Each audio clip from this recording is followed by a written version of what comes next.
Page 34, A Waltz by Rubinstein. This is Anton Rubinstein. This way back in the late 1800s. Anyway, I go through the routine I use to learn a new piece of music. Let's see what happens. I look it over. I see it's 1 page long.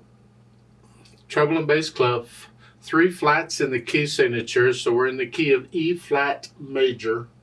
So make sure I can do the scales and arpeggios for E flat major and C minor, because C minor also has 3 flats. And 3/4 time, which is, it's a waltz, so you'd expect it to be in 3/4 time.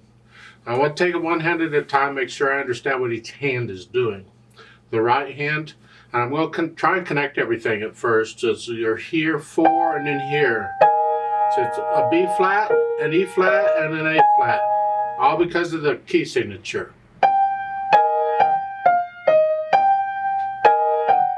So reach up, 4th finger on A flat, here. Thumb, and reach up. See that dotted half note has an 8 VA above it? You go up an octave. And then you pick, just reach the, lift up and come down. Reach up. So 4th finger's been here, I gotta reach up here. And again, thumb, and now it's not a G, it's a B flat, it's up here. Just lift up. If you can't reach it, that's fine. And then 3rd line, you're back down here.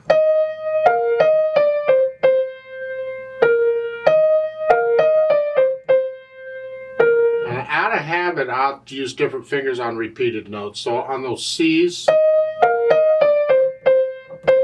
I'll probably use a 2, 3, just to use different fingers on them. You use whatever finger you find comfortable and go with it. There's different ways of fingering things. In the last line, though, it's a 1 up here. And they want their last 2 measures. They want a 1, 2.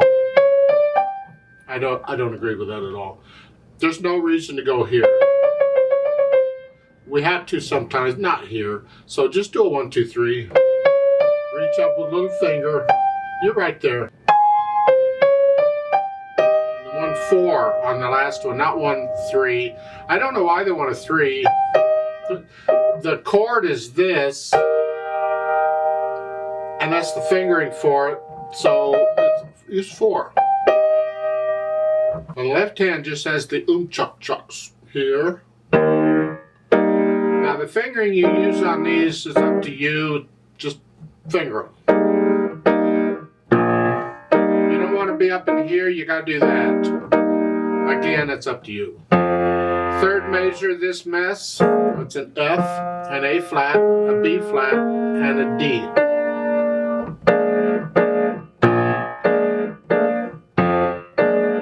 This is what we're doing.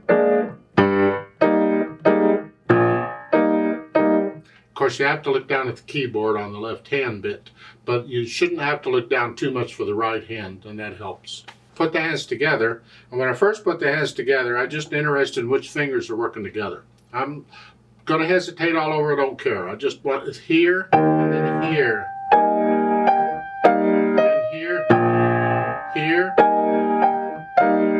here, here, here. I missed, and then come up. Now this is a trick going from the 1st line, 2nd, you're here to here. Both hands are moving. You're going to have to look at the keyboard. You may have to practice that. There's not a lot of help on it. You could, if you wanted to play that 1st note here, but I need 5th finger on the next one.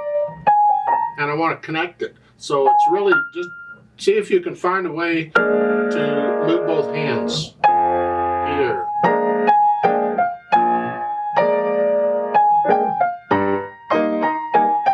This is up here. Same thing going from 2nd line, 3rd line. You may have to practice the hand moves. Anyway, I go through and put the hands together, and then I go back through it very slowly and carefully and get rid of any hesitations so it is a steady beat throughout, and no wrong notes, of course. And then I add in the articulation, and here it's pretty connected.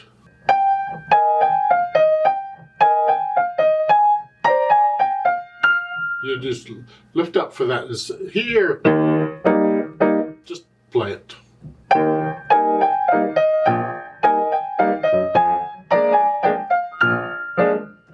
And then once I have a handle on that, then I think about the dynamics. MF at the beginning of mezzo forte is moderately loud, and that's going to be for the right hand. This, keep it soft, keep it in the background. And you don't get anything else then until the third line when you come down to moderately soft. And then soft, come down, you're going to echo of that. And then the last line you go back up like you were at the beginning, moderately loud. It's better to get to know the piece and get comfortable enough with it. You can start feeling the music and you feel the dynamics.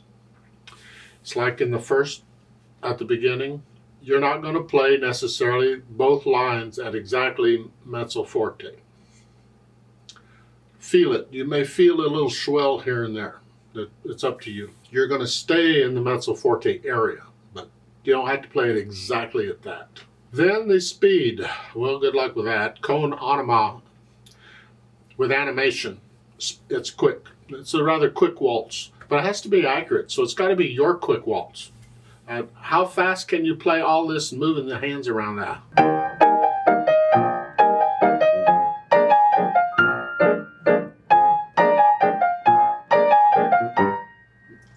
To me, that's fast enough. You don't even have to go that fast. Again, you make it yours.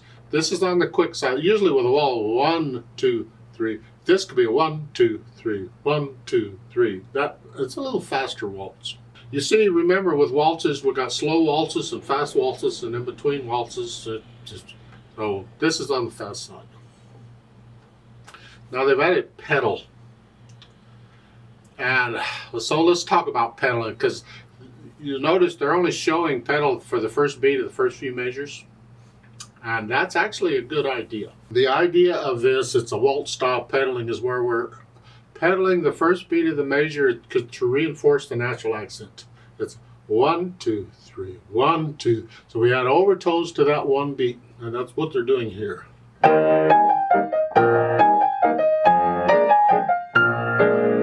Then the last measure, that you just the whole measure on that one. Now I'm going to adjust it slightly, and careful here. I still want to hear this. I want to hear that lift. I'm going to lift the pedal up then. So I'm going to push the pedal down, but I'm going to lift it up with the right hand. So it's just down for a moment.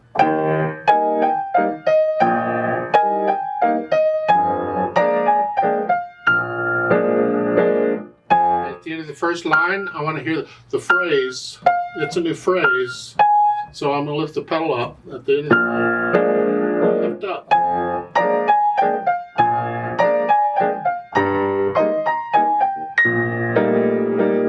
And that's basically the pedal I'm going to suggest here.